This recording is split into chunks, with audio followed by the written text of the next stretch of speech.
Baik, kita mulai ya untuk perkuliahan siang hari ini. Kita akan melanjutkan yang kemarin sudah kita bahas ya, terkait dengan real time PCR. Sekarang kita lanjutkan ke analisis data ya, yang sebetulnya kemarin sudah ada penugasan juga terkait dengan proses analisis data untuk real time PCR.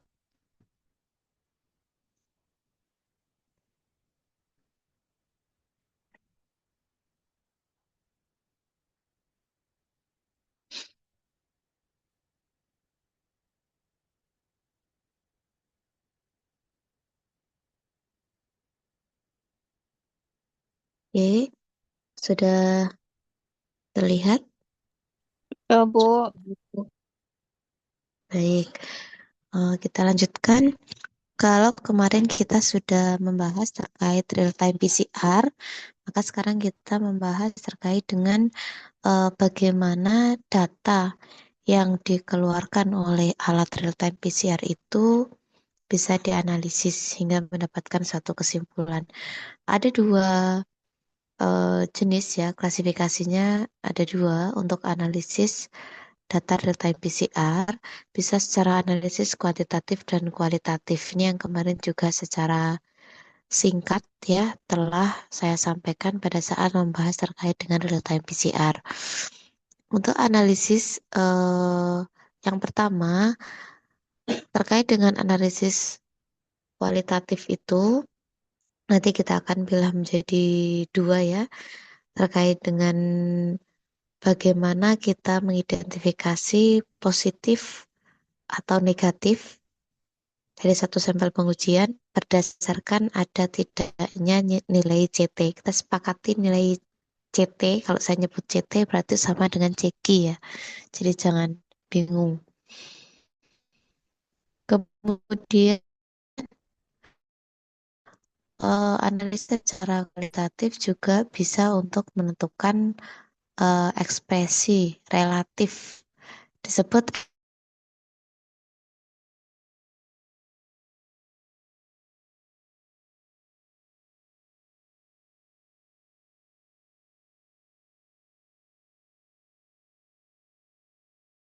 katanya relatif ya.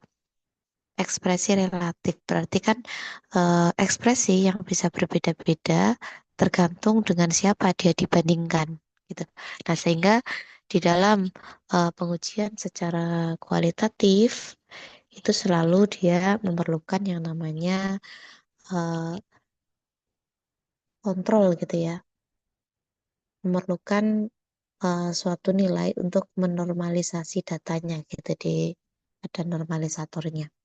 Baik, sebelum kita masuk ke pembahasan tersebut, di sini beberapa hal yang akan kita pelajari pada slide kali ini yaitu terkait dengan primer database, kemudian PCR one step dan two step, kemudian istilah yang umum di dalam real time PCR, kemudian kontrol yang digunakan untuk memperoleh data real time PCR. Mohon maaf, saya terkadang menuliskannya qPCR atau kuantitatif PCR. Jadi kalau saya sekali-kali menyebut qPCR, itu artinya sama dengan real time PCR, gitu ya. Jadi jangan bingung juga. Kemudian ada dua tipe analisis data qPCR, yaitu analisis data absolut dan analisis data relatif. Nah, yang relatif ini memang agak banyak metodenya, cuma nanti lebih ke penekanannya lebih ke metode Livac. Ini yang paling banyak digunakan, terutama digunakan di dalam penelitian biasanya untuk metode Livac. Nah, ini adalah database primer. Kalau sudah pernah barangkali kuliah dengan Bu Kristanti, disampaikan terkait dengan cara mendesain primer ya. Sebetulnya tools atau website yang bisa digunakan untuk mendesain primer itu ada sangat banyak sekali. Ini beberapa yang saya temukan secara online dan bisa diakses gitu. Tentu semuanya memiliki kekurangan maupun kelebihannya masing-masing. Terutama jika desain primernya itu menggunakan software yang berbayar. Nah, tentu pasti hasilnya berbeda dengan software yang gratisan seperti itu. Baik, eh, pada saat mengerjakan sampel gitu ya, dengan menggunakan metode real-time PCR, ada istilah one step dan two step PCR. Gitu. Kenapa demikian ya? Jadi mungkin saya akan langsung mengambil contoh saja ya supaya lebih gampang untuk dibayangkan. Pada saat tahun 2020 ya hingga tahun 2022 waktu merebaknya wabah COVID-19 itu dilakukan pengujian real-time PCR juga sebagai standar baku emas atau gold standar pemeriksaan. Nah, pada saat itu sampel diambil, kemudian langsung dimasukkan ke alat real-time PCR, kemudian keluar sudah ada hasilnya. Nah, yang seperti itu namanya adalah one step. Kenapa one step? Karena sampel yang diambil itu adalah RNA. Jadi virus SARS-CoV-2 itu materi genetiknya adalah RNA. Nah, kemudian dari RNA itu disintesis menjadi cDNA atau complementary DNA. Mirip seperti saat kemarin kita mengerjakan untuk deteksi serotipe Dengue. Kita juga sintesis cDNA. Kemudian dilanjutkan dengan proses PCR ya, atau real time PCR tadi. Nah, itu berlangsung dalam satu proses atau satu kali proses, namanya one step. Jadi mulai dari isolasi RNA sampai kemudian RT ya. RT di sini ini maksudnya adalah ini RT di sini ini maksudnya adalah reverse transkriptase atau transkripsi balik gitu ya. Nah, ini dilaksanakan satu tahap sehingga disebut one step. Lalu apa itu two step? Two step itu pada saat yang kita lakukan itu adalah mengisolasi RNA, kemudian kita melakukan sintesis cDNA secara terpisah. Menggunakan apa? Menggunakan PCR konvensional atau thermal cycler yang konvensional. Kemudian setelah itu baru dilanjutkan proses qPCR atau real time PCR. Jadi dilakukan secara terpisah. Itu namanya two step gitu ya.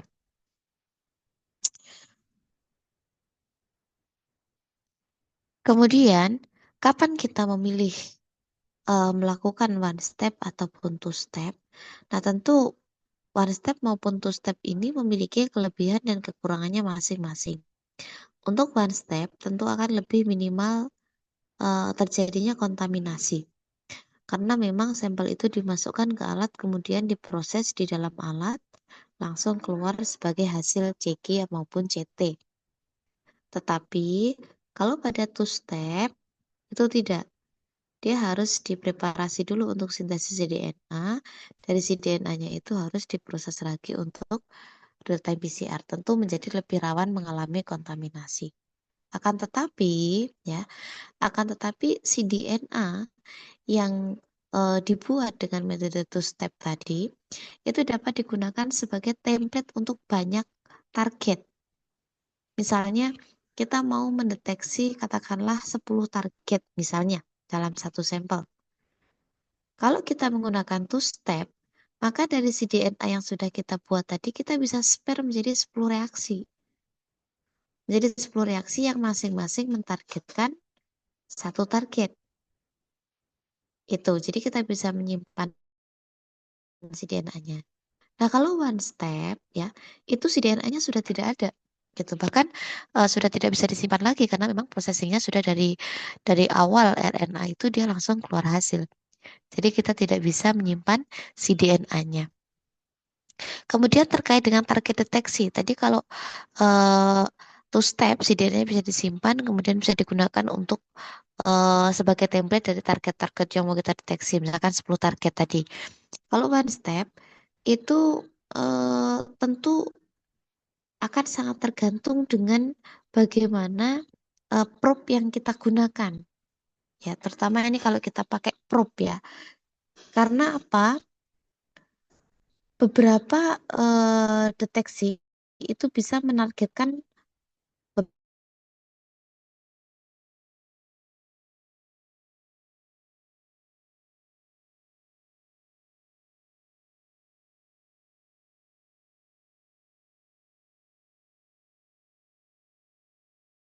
beberapa, misalnya.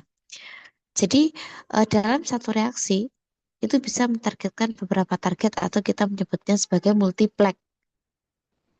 Tapi ada juga yang memang hanya satu target, terutama kalau kita tidak menggunakan probe. Jadi real time seperti yang saya bahas pada saat membahas eh, real time PCR dan PCR konvensional pada pertemuan sebelumnya, untuk menjadi reporter tuh apa ya, yang kemudian dia akan dideteksi oleh detektor, itu bisa menggunakan probe, tapi dia juga bisa menggunakan cybergrid. Nah, ketika menggunakan cybergrid, itu umumnya yang akan dideteksi biasanya itu adalah satu target, gitu. Hanya satu target. Beda dengan probe, bisa dikembangkan untuk banyak target. Sehingga kalau menggunakan cybergrid, maka proses two step itu lebih menguntungkan karena memang dia targetnya satu-satu reaksi. Itu kira-kira ya. Kemudian secara komponen, baik itu PCR konvensional maupun real time PCR itu sebetulnya serupa ya, mirip. Jadi ada apa namanya, polimerasenya juga ada, kemudian ada buffernya, ada DNTP-nya juga. Namun agak sedikit berbeda karena pada real time itu umumnya melibatkan proses transkripsi balik sehingga selalu ada enzim reverse transkriptase ya, selalu ada enzim reverse transkriptase gitu. Kemudian umumnya yang menjadi apa namanya, yang menjadi template itu kalau konteksnya itu adalah melihat ekspresi, maka yang menjadi template-nya adalah RNA. Dalam hal ini adalah mRNA. mRNA. Kenapa demikian? Karena ketika kita berbicara tentang ekspresi, itu kan berarti merujuk pada perubahan daripada DNA atau gen itu menjadi protein yang dikode oleh DNA itu sendiri. Itu adalah ekspresi. Namun yang dideteksi dalam PCR di sini memang bukan proteinnya, tetapi RN. Bapak Ibu,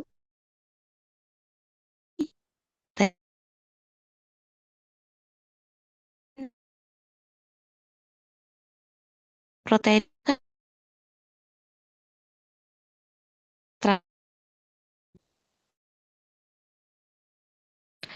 RNA kemudian protein. Maka dalam PCR ini kalau kita bicara ekspresi, dia yang diukur itu adalah berapa banyak salinan atau berapa banyak jumlah dari mRNA-nya. Meskipun memang tidak bisa dipastikan bahwa jumlah mRNA yang dibuat pada saat proses transkripsi itu sebanding atau sama dengan jumlah protein yang dibuat. Tidak sama. Kenapa? Karena pasca transkripsi itu ada mekanisme regulasi tertentu yang melibatkan proses yang sangat kompleks.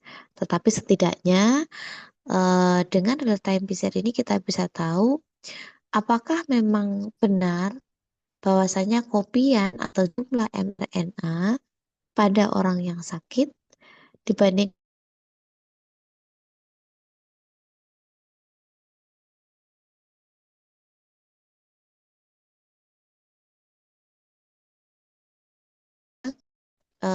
contoh realnya adalah pada saat kita melakukan monitoring pengobatan.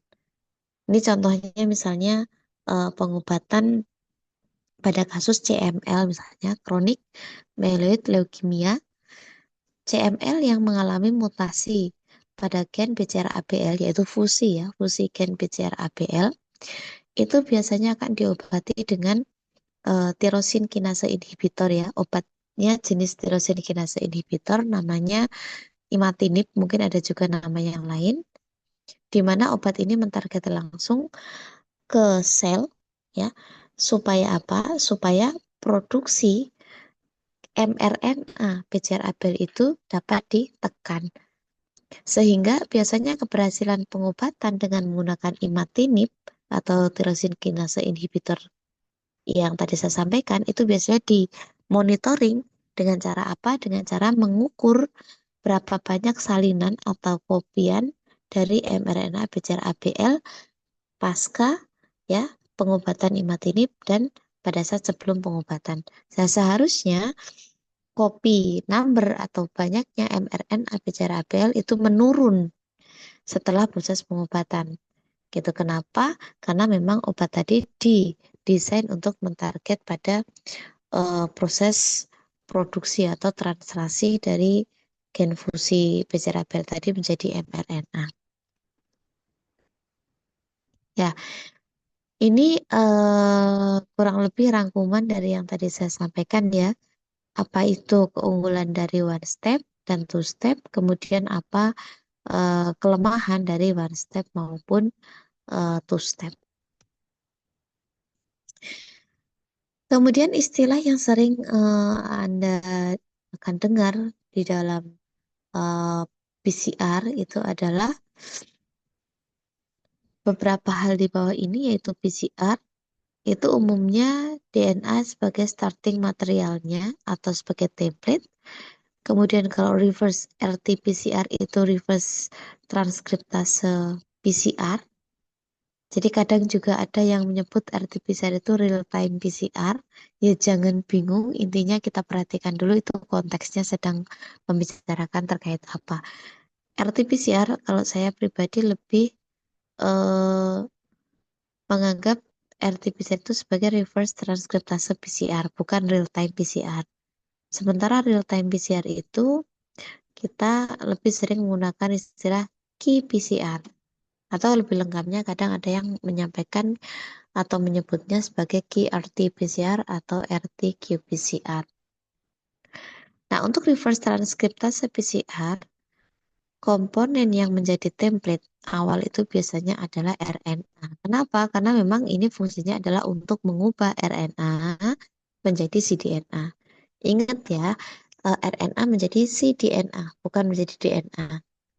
Gitu, komplementari DNA.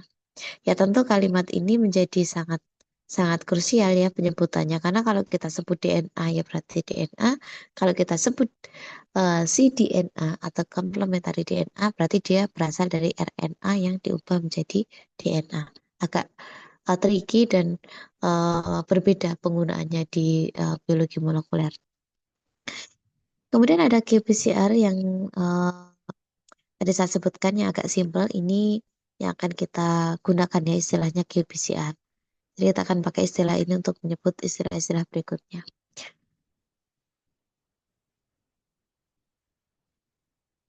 Nah, di sini ada beberapa kontrol yang kita sertakan pada saat running real time PCR, gitu ya. Karena real time PCR tadi itu melibatkan adanya reverse transkriptase, maka di sini kita ada merunning yaitu minus RT control, di mana kita tidak menambahkan enzim reverse transkriptase di dalam reaksi PCR tersebut. Kenapa harus ada minus RT control atau kadang kita nyebutnya NRT, no reverse transkriptase. Kenapa harus ada reverse transkriptase yang ditiadakan di dalam apa namanya di dalam preparasi reagen untuk real time PCR? karena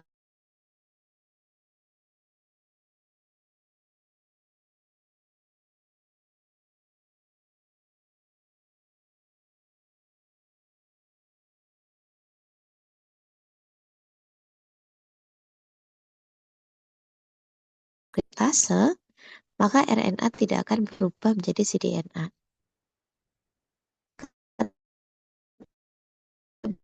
DNA ya, maka logikanya harusnya tidak menghasilkan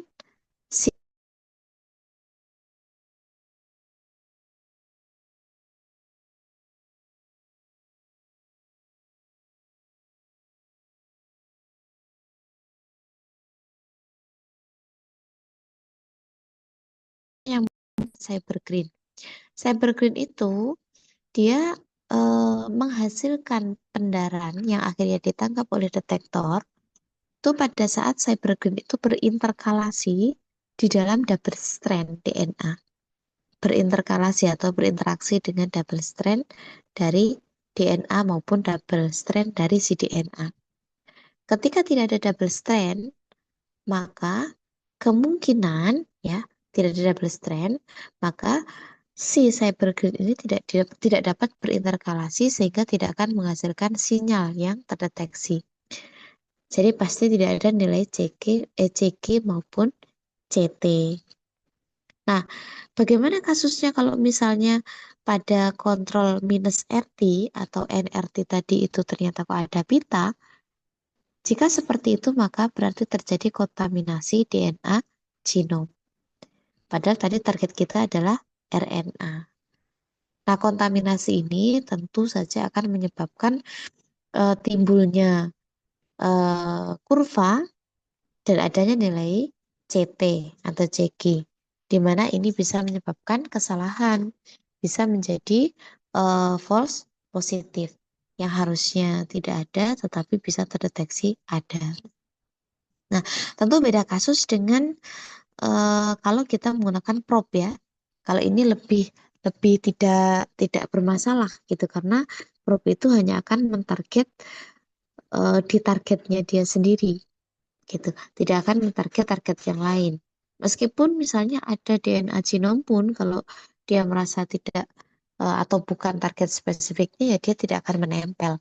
Nah, ketika dia tidak menempel, maka tidak akan tertangkap sebagai sinyal fluorescence karena memang ketika tidak menempel maka dia tidak bisa melepaskan sinyal fluoresensi yang akan dideteksi oleh detektor. Kemudian, sama halnya dengan PCR konvensional, kita juga memerlukan NFV atau nuclease free water sebagai NTC. Nah, ini sangat penting sekali untuk mengontrol apakah proses keseluruhan reaksi yang kita lakukan itu bebas kontaminan. Kalau NTC ada pitanya, bukan pita ya, maaf, ada grafiknya, maka dipastikan ada kontaminasi sehingga hasil dari sampel yang dikerjakan menjadi tidak valid. Nah, selain kontrol reaksi NRT, kemudian NTC, terkadang ada juga regen tertentu yang telah menyediakan internal kontrol di dalam regen mereka, di mana internal kontrol ini harus selalu di running setiap kali running reaksi real time PCR. Kemudian hasilnya juga sudah ditentukan oleh kitnya. Biasanya misalnya menyatakan kontrol A, B, C misalnya. A harus memiliki nilai CG sekian, B sekian, dan C sekian. Kalau misalnya yang muncul cuma A dan B, C-nya tidak muncul, maka bisa jadi hasil yang dikeluarkan itu menjadi tidak bisa ditarik kesimpulannya gitu. Karena apa? Karena regen dari kontrol internal tadi itu ya, kontrol internal regennya tidak bagus. Berarti ada masalah di regennya. Tapi tidak semua regen seperti itu, hanya beberapa saja yang seperti itu. Kemudian ini contoh ya, ini contoh. Jadi ada regen dari Kiagen waktu itu yang memang di dalamnya itu selalu menyertakan kontrol. Ya, jadi kontrol itu dia sertakan baik dari kontrol ekstraksi RNA, kontrol pada saat proses reverse transkriptase, ini yang two step ya kasusnya. Kemudian kontrol untuk qPCR-nya, itu ada semua. Dan harus memenuhi ketentuan dari insert kit-nya. Seperti apa itu harus memenuhi itu. Kalau tidak, maka tidak bisa ditarik kesimpulan. Ceki or CT, bisa ceki bisa CT ya. Cuma saya memang kadang lupa jadi menggunakannya berganti-gantian. Nah,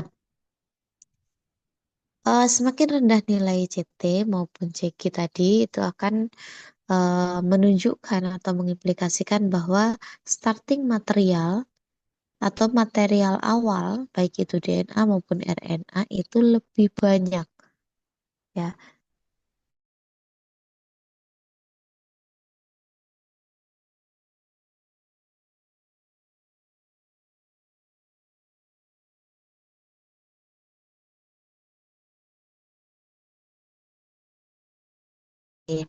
Nah, menjalani kegiatan normal itu adalah yang CT-nya sudah rendah atau biasanya di atas 35. Itu karena dianggapnya viral load-nya juga masih tidak terlalu banyak, jadi sudah kecil itu viral load-nya. Namun metode real time PCR ini juga sedikit mungkin saya bilang memiliki kelemahan ya, saking dia itu sangat sensitif ya. Maka dia juga bisa mendeteksi semua materi genetik yang sesuai dengan target deteksinya. Ya, baik itu menggunakan probe maupun menggunakan cybergreen. Oleh karena itu, pada saat deteksi COVID-19 waktu itu, maka dia tidak bisa membedakan apakah virus yang dideteksi itu memang virus yang sedang aktif bereplikasi atau memang dia itu adalah virus yang sudah sisa-sisa gitu yang setelah diobati jadi sudah istilahnya sudah tidak infeksius lagi. Itu tidak bisa membedakan. Yang jelas dia mendeteksi oh di dalam tubuh orang ini masih ada materi genetik si virus tanpa tahu apakah virus itu memang masih aktif ataukah virus itu sebetulnya sudah tinggal sisaan. Makanya kenapa meskipun masih ada CT-nya, tetapi ketika CT itu sudah tinggi sekali di atas 35, umumnya biasanya sudah dibolehkan untuk beraktivitas lagi. Karena dianggap tidak infeksius atau tidak menularkan. Eh, Nilai CT ini adalah data mentah ya kalau saya bilang. Kalau kita ingin mengidentifikasi hanya positif negatif, bisa dari nilai CT-nya. Kalau CT-nya ada positif, kalau nggak ada negatif. Nah, tentu dalam menarik kesimpulan ini kita juga harus melihat nilai dari kontrol, baik itu NRT, NTC maupun kontrol internal yang lain. Nah, selain digunakan untuk menentukan positif negatif, dia juga bisa digunakan untuk menghitung nilai relatif atau analisis kualitatif tadi dan juga menghitung nilai absolut atau analisis secara kuantitatif. Ini yang gambar yang juga muncul berkali-kali pada slide sebelumnya. Ini menunjukkan nilai Ceki. Di bawah sini ada nilai Ceki. Ini baseline. Ini ada noise di sini. Kemudian ada garis threshold di bawahnya. Nah, perpotongan antara kurva dengan garis threshold ditarik ke bawah itu adalah nilai Ceki ataupun CT. Kemudian kurvanya di sini ada fase apa namanya logaritmik ya. Dia semakin naik, kemudian ada fase plateau, kemudian di sini ada fluorescence dan seterusnya. Lanjut. Nah, ini dua tipe untuk analisis qPCR ya, absolut relatif ya. Kapan kita memilih absolut, kapan kita memilih relatif. Nah, tentu itu akan sangat bergantung dari apa itu tujuan percobaan kita. Apakah kita hanya ingin mengetahui bagaimana ekspresinya jika dibandingkan antara sehat dan sakit, atau kita apa namanya ingin mengetahui ada berapa banyak di situ. Jadi bukan cuma mengetahui lebih tinggi mana, tapi tingginya itu berapa banyak gitu. Berapa kopian sih? 1 juta, 2 juta, atau berapa? Kemudian juga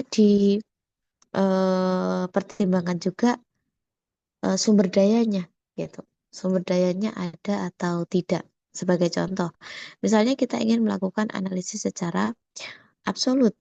Analisis secara absolut itu yang bikin sulit itu adalah dia membutuhkan kurva standar.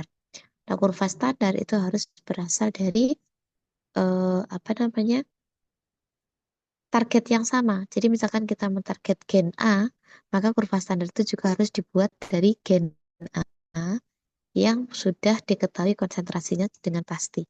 Karena caranya membuat kurva standar itu adalah menggunakan serial dilusi ya terhadap sampel yang sudah diketahui konsentrasinya dengan pasti.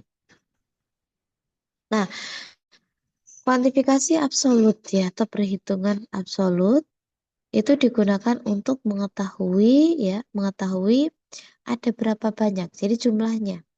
Jadi tidak hanya tinggi, rendah, tidak. Berapa jumlahnya? How many? Kemudian contoh aplikasinya itu adalah digunakan untuk menentukan copy number dari suatu gen.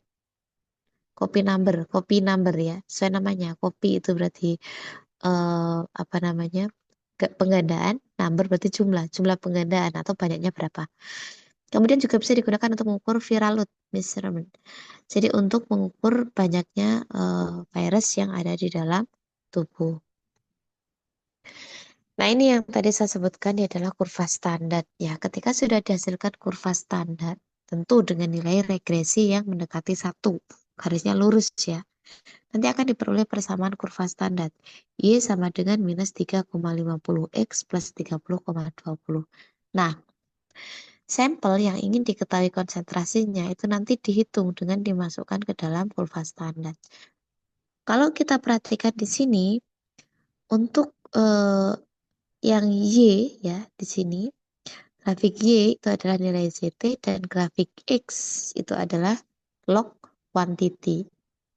Berarti kalau kita mendapatkan misalkan sampel A memiliki ZT 10, maka ya angka 10 itu kita harus memasukkan angka 10 itu ke dalam variabel Y karena 10 itu adalah nilai CT dan nilai CT ada di kurva Y. Kita masukkan 10 Y, kemudian setelah dimasukkan kita menghitung nilai X-nya. Nah, X itu adalah log quantity.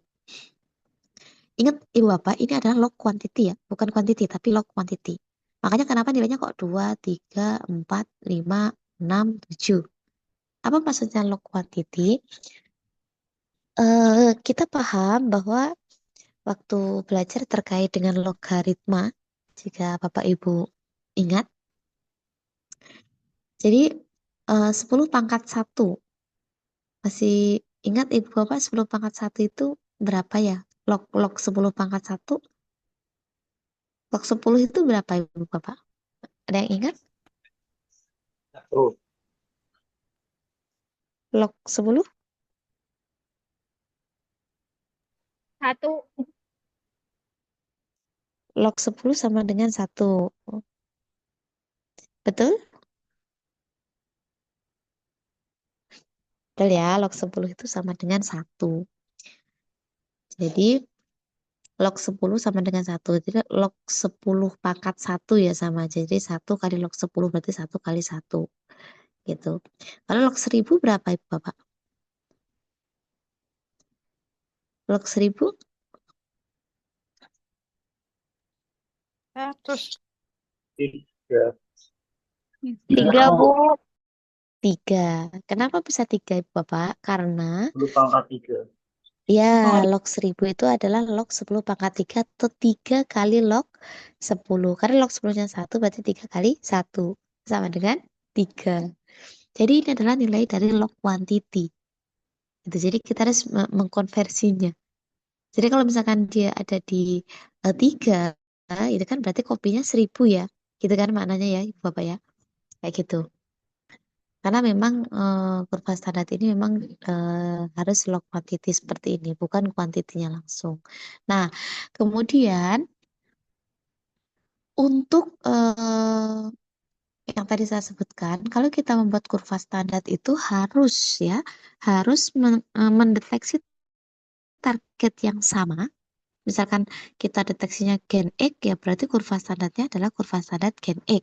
Nah, sekarang yang jadi persoalan adalah dari mana kita bisa mendapatkan gen X dengan konsentrasi yang sudah pasti. Kalau dari pasien, saya yakin tidak pasti. Kalau dari pengukuran menggunakan misalnya ya, nanodrop atau itu spektrofotometer ya, atau mungkin menggunakan eh, apa namanya, saya lupa. Jadi ada yang menggunakan qubit. Nah, qubit sama spektrofotometer itu agak berbeda dia itunya. Itu dia tidak bisa gitu. Tidak bisa langsung digunakan. Kenapa? Karena kalau kita mengukur menggunakan alat-alat tersebut, yang terukur adalah semua ya, semua materi genetik. Ibaratnya contohnya gini, kalau kita menggunakan spektrofotometer yang nanodrop itu akan mengukur semua basa nukleotida pirimidin. Mau dia yang utuh, mau dia yang terpotong-potong, mau dia yang ada di dalam DNA, mau dia yang ada di dalam RNA, itu semuanya akan diukur. Jadi tidak peduli apakah itu adalah basa pirimidin yang terdapat pada gen target kita tadi atau bukan. Jadi keseluruhan akan diukur, jadi akan sulit sekali untuk memperoleh yang sesuai dengan yang kita mau, konsentrasinya pas gitu, sulit. Oleh karena itu maka sering kita manfaatkan DNA sintetik. DNA sintetik. Jadi kita mendesain DNA. Kita desain DNA-nya, kemudian kita pesan ke vendor, saya mau DNA dengan sequence seperti ini. Kemudian itu yang kita gunakan sebagai kurva standar. Nah, kalau yang seperti ini konsentrasinya sudah pasti Ibu Bapak, gitu. Misalkan dari vendor konsentrasinya itu katakanlah misalkan 10.000 misalnya. Dan itu nanti langsung bisa dikonversi dan bisa dibuat serial dilusinya gitu. Nah, ini yang saya berikan contoh yang MTHFR. Kebetulan kemarin kita membahas juga ya pada saat membahas terkait dengan PCR RFLP. Kan kita tahu ya sekuennya Ibu Bapak. Nah, kalau kita tahu sekuennya, kita minta didesainkan gitu. Kita minta didesainkan yang sama persis dengan yang target yang akan kita deteksi ya. Jadi konsentrasinya bisa diketahui dengan pasti. Nah, ini contoh untuk penghitungan ya. Ini ada angka 10, kalau log DNA-nya berarti 1, sampai angka 6 ini adalah di angka 1 juta. Tapi ada kelemahannya Ibu Bapak, untuk menghitung jumlah copy number itu, maka nilai CG ataupun CT dari sampel yang kita identifikasi harus berada di rentang kurva standar. Di contoh ya, misalnya ini kurva standar ini, dia itu CT tertingginya itu adalah 30, ini mungkin 36 ya Ibu Bapak ini kalau ditarik garis. Nah, kalau misalnya sampel kita itu CT-nya 37, ini tidak tercover. Tidak tercover berarti. Nah, karena tidak tercover itu, biasanya nilainya akan menjadi NA atau 0. Atau misalnya kita punya CT misalkan 5. CT-nya misalnya di angka 5. 5 itu kan kalau kita tarik ke kanan, itu kan di luar daripada garis kurva standar. Sehingga dia tidak bisa ditentukan nilainya. Dia pasti akan menjadi NA atau 0. Dia tidak terbaca. Nah, itu kelemahannya. Oleh karena itu, kenapa kurva standar itu dibuat dengan serial dilusi, mulai dari konsentrasi paling rendah sampai ke konsentrasi paling tinggi. Supaya apa? Supaya bisa ditemukan nilai-nilai yang kita cari. Jadi tidak ada yang tidak masuk rentang gitu. Lanjut. Nah, perhitungan absolut ini tinggal mengikuti saja. Sebetulnya ini sama persis dengan yang tadi saya sampaikan di awal. Jadi saat membuat kurva standar kita akan mendapatkan namanya persamaan regresi. Jadi persamaan regresi itu kita gunakan untuk menghitung jumlah atau kuantitas dengan rumus ini. Ini contoh ya, contoh. Ini pengulangan ke-1, kedua, ketiga, nilai CT-nya sekian, copy number-nya sekian. Gitu. Kemudian rata-ratanya ya berarti di rata-rata plus minus. Plus minus itu adalah standar deviasinya atau SD. Bisa dihitung standar deviasinya dengan rumus statistik. Nah, kuantifikasi secara absolut ini mudah dihitung, terutama kalau kurva standarnya memang sudah dibuat. Nah, kurva standar ini harus ya harus dianalisis, bukan dianalisis ya, dikerjakan setiap waktu pada saat kita mengerjakan sampel atau paralel dengan sampelnya. Jadi katakanlah kurva standar ini kita misalnya punya 8 titik ya kurva standarnya serial dilusinya. Maka paling tidak dari 90 well di real time PCR itu kita harus menyediakan 8 slot yang kita gunakan untuk membuat kurva standar. Gitu. Jadi kurva standar di running setiap waktu paralel dengan sampelnya. Kemudian konsentrasi awal itu logikanya harusnya dihitung ya Ibu Bapak, ditentukan. Misalnya kita menggunakan konsentrasi awalnya itu misalkan 50 nanogram, misalnya 50 nanogram. Kita pakai 10 nanogram, kemudian kita pipet 5 mikrolit itu menjadi 50 nanogram. Oke, terus kemudian ini yang tadi saya bahas ya, tidak diizinkan untuk menggunakan konsentrasi template yang berlebihan ya, yang berlebihan yang sampai dia itu berada di atas ya, di atas konsentrasi tertinggi dari kurva standar karena nilainya nggak akan masuk. Nah, solusinya gimana kalau ada seperti itu? Ya berarti membuat serial dilusi lagi. Serial dilusi lagi supaya bisa diperoleh titik di atas lagi sehingga nilai CQ atau CT yang muncul itu bisa tercover. Nah, berikutnya adalah perhitungan relatif atau kuantifikasi relatif. Kuantifikasi relatif ini hanya bisa mengidentifikasi bahwa si ini lebih tinggi dari ini, tanpa bisa mengidentifikasi lebih tingginya itu berapa. Makanya pertanyaan yang bisa dijawab adalah, what is the fold difference? Berapa kali perbedaannya? Ekspresinya berapa kali lipat lebih tinggi atau berapa kali lipat lebih rendah? Umumnya digunakan untuk penelitian. Ya, digunakan untuk penelitian. Kemudian selalu membutuhkan namanya kalibrator untuk normalisasi data. Karena kan ini ekspresi relatif ya Ibu Bapak. Relatif itu sama seperti misalnya eh, ada saya kemudian dua orang yang satunya pendek yang satunya tinggi. Namanya relatif ketika saya dibandingkan dengan yang pendek maka saya lebih tinggi daripada yang pendek. Ketika saya dibandingkan dengan yang lebih tinggi maka jadi saya lebih rendah. Makanya untuk mengantisipasi hal tersebut, maka selalu di dalam perhitungan ekspresi relatif itu membutuhkan kalibrator untuk menormalisasi datanya. Nah, yang sering kita gunakan biasanya adalah normalisasi menggunakan gain reference. Normalisasinya menggunakan gain reference. Apa itu gain reference? Gain reference biasanya kita menggunakan gain ya yang dia itu diekspresikan dalam jumlah yang sama. Jadi mRNA-nya itu sama saja, baik pada kondisi fisiologis sedang sakit maupun dalam kondisi fisiologis pada saat kondisinya sehat. Itu biasanya digunakan sebagai gain reference. Nah, kemudian nanti juga pasti membutuhkan namanya yang sehat ya dengan yang sakit. Karena tadi sebagai pembanding tadi. Ini saya tidak bahas terlalu dalam ya Ibu Bapak, nanti bisa dibaca sendiri. Kita akan langsung ke normalisasi dengan menggunakan gain reference. Nah ini,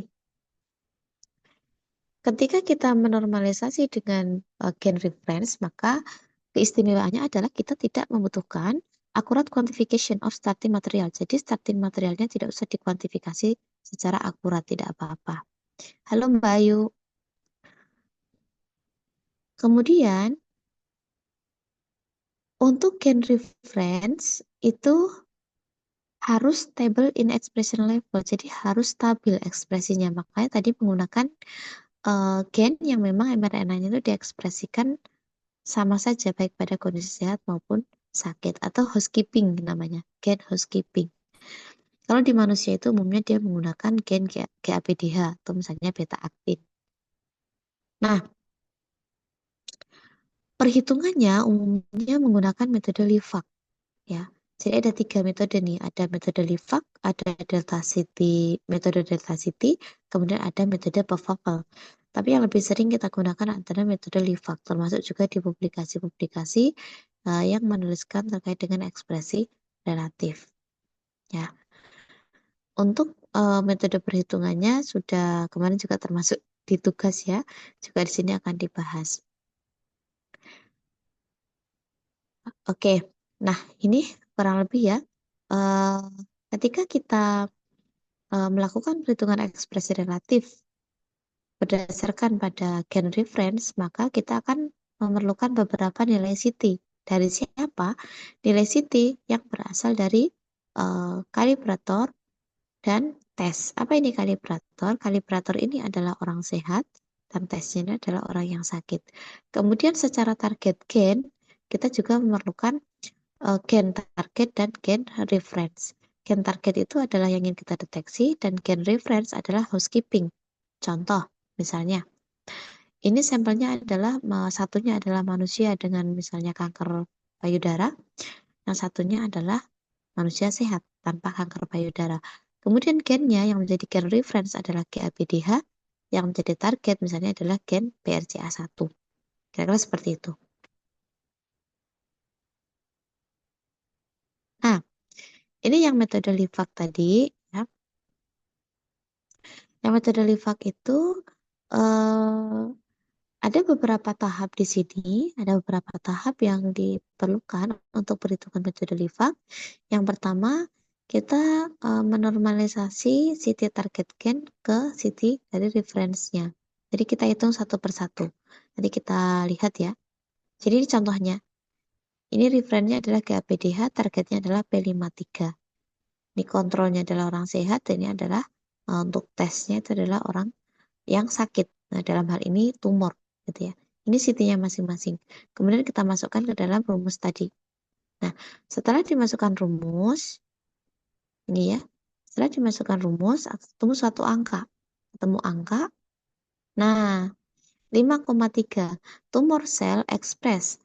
Sel tumor itu mengekspresikan mRNA P53 5,3 kali lebih tinggi dibandingkan dengan kontrol sel atau jaringan dari orang sehat atau dari sampel darahnya orang sehat. Jadi hasilnya itu menunjukkan berapa kali lipatnya. Nah, sekarang terkadang kita menemukan nilai yang dia itu minus, misalnya nilainya yang minus bisa jadi. Nah, itu nanti berarti kesimpulannya ada dua kesimpulan di sini. Ada upregulasi atau downregulasi. Kalau dia upregulasi, kita nyebutnya adalah higher level atau lebih tinggi. Dia berarti upregulasi. Sekian kali lipat lebih tinggi. Kalau downregulasi berarti sekian kali lipat lebih rendah. Itu istilahnya. Nah, ini saya tidak akan bahas terlalu itu ya. Tadi kita sudah menggunakan metode Livac. Ini yang Pfeffel juga tidak saya bahas terlalu banyak. Oke, nih. Analisis data itu ya tergantung pada optimisasinya dan reaksi yang spesifik. Nah, absolut dan relatif ini dua-duanya bisa digunakan ya. Tergantung tadi ya, kapan kita memilih absolut dan kapan kita memilih relatif. Nah, ini disebutkan bahwa sebetulnya metode Pfeffel itu lebih bagus gitu. Tetapi dia tidak simpel ya.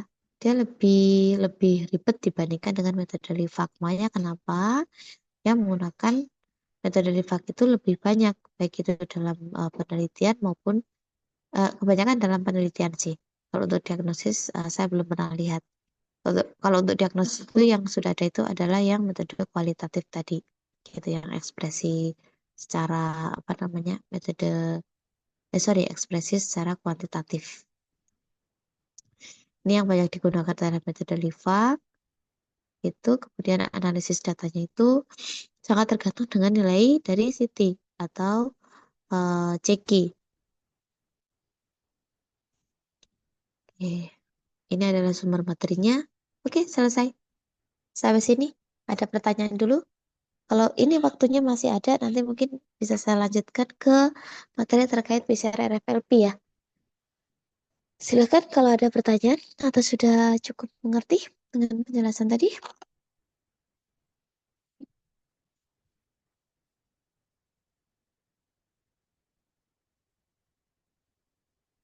Sudah paham? Tidak usah ada pertanyaan.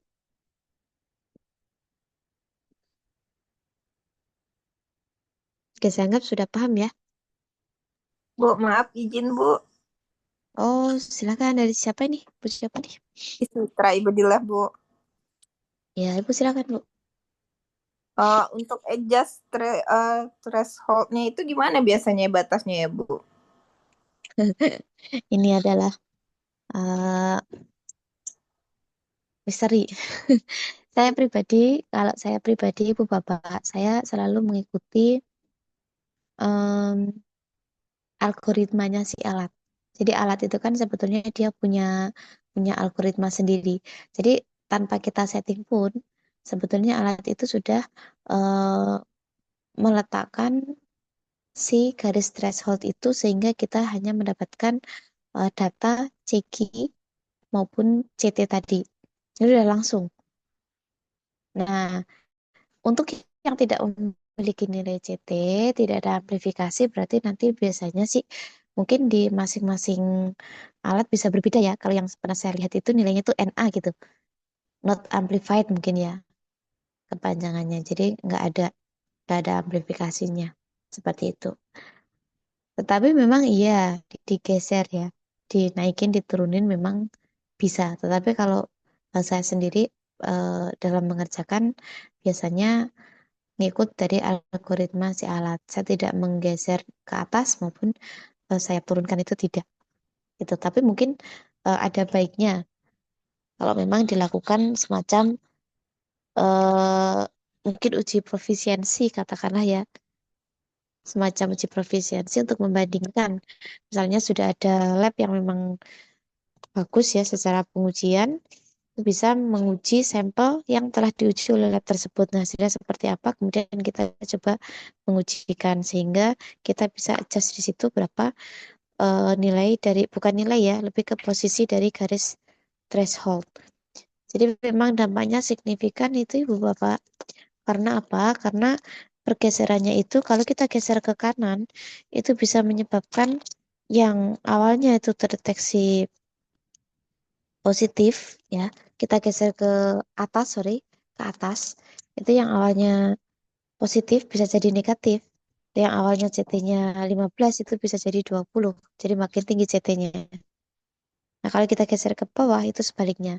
Namun, patokannya secara kasat mata kalau memang ingin di-adjust sesuai dengan apa namanya yang mengerjakan, patokannya adalah garis threshold itu selalu berada di atas noise. Noise itu yang sinyal yang muncul tapi dia nggak jelas bentuknya, selalu di atas noise. Dan dia itu posisinya itu pas sebelum si kurva itu, pas sebelum di fase logaritmik ya. Jadi pas pada saat si kurva itu mau naik, posisinya di situ. Gitu. Jadi nggak jauh-jauh di situ. Katakanlah mungkin ada ketidaktepatan. Nah, berarti cuma istilahnya cuma sedikit lah. Kalau kita berpatokan pada itu, maka pergeserannya pun akan sedikit. Katakanlah harusnya cekinya 20 lah, mungkin nanti geser-gesernya ya ke 20,5 misalkan seperti itu. Jadi tidak akan merubah hasil diagnosis. Itu izin kalau pengalaman saya seperti itu, mungkin yang pernah mengerjakan real time PCR kalau mau mensumbangsih pengalamannya saya persilakan juga nih selain penanya. Jadi sudah ada penanya, kalau mau ada yang menyampaikan pengalamannya, saya persilahkan.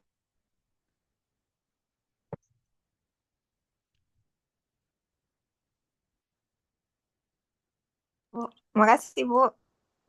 Soalnya kalau nggak di-adjust memang banyak noise kan, Bu, biasanya, Bu. Ya, kalau tidak di-adjust memang,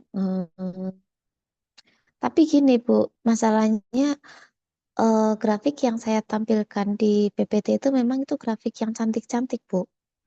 Kadang-kadang kita mengerjakan itu grafiknya tuh bisa landai gitu. Gak tahu kenapa itu landai sekali. Jadi boro-boro kita bisa mengidentifikasi apa namanya? Boro-boro kita bisa mengidentifikasi grafik yang mau naiknya lah. Orang dia nggak naik juga kan, dia landai gitu kan kayak kayak tidak teramplifikasi. Tapi kok dibilang tidak teramplifikasi, dia ada naik tapi sedikit gitu. Jadi memang dalam prakteknya ya tidak secantik di teori gitu ya. Gitu ya itu anggaplah itu memang salah satu kelemahan ya tiap metode itu kan dia punya apa namanya punya kelemahan gitu maupun kelebihannya juga ada tetapi dia pasti ada kelemahan yang membuat hasilnya itu menjadi tidak 100% akurat gitu. Tapi kita berusaha sebagai TLM tentunya harus berusaha untuk meminimalisir hal-hal yang bisa menyebabkan hasil diagnosis itu menjadi tidak akurat.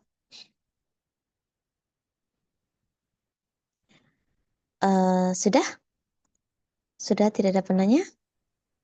Sudah Sudah, paham Bu. semuanya ya Makasih, Bu. berarti ya? Permisi Bu, izin Oke, bertanya Bu.